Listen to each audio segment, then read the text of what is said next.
Welcome to our channel. Today we how to enable version control in Figma with team libraries, complete guide step by step clearly.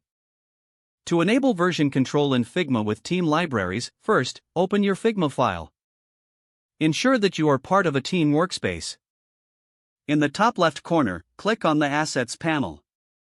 Next, click on the library icon. Toggle on the team libraries you want to use for version control. To manage your libraries, go to the File menu. Select Team Library from the drop-down. Here, you can see all available libraries. Make sure to publish any changes you want to share with your team. After making changes, click on the Publish button. Add a description of the updates you made for clarity. This will help your team understand what's new or changed.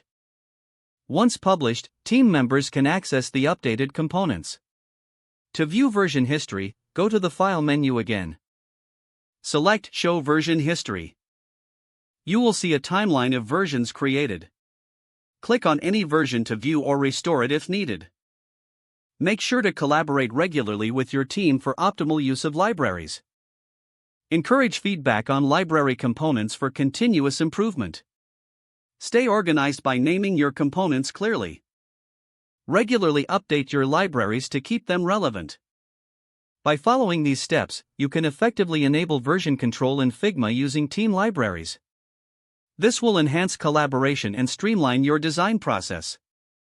If the page does not load, refresh the browser or try again in a private or incognito window. Make sure you are using the correct email address, then retype it carefully to avoid small typos. If your password is not accepted, use the reset option and create a new strong password you can remember. Check your spam folder for verification or security emails, then complete any requested confirmation steps. Enable two-factor authentication if available to improve account security and reduce unauthorized access risk.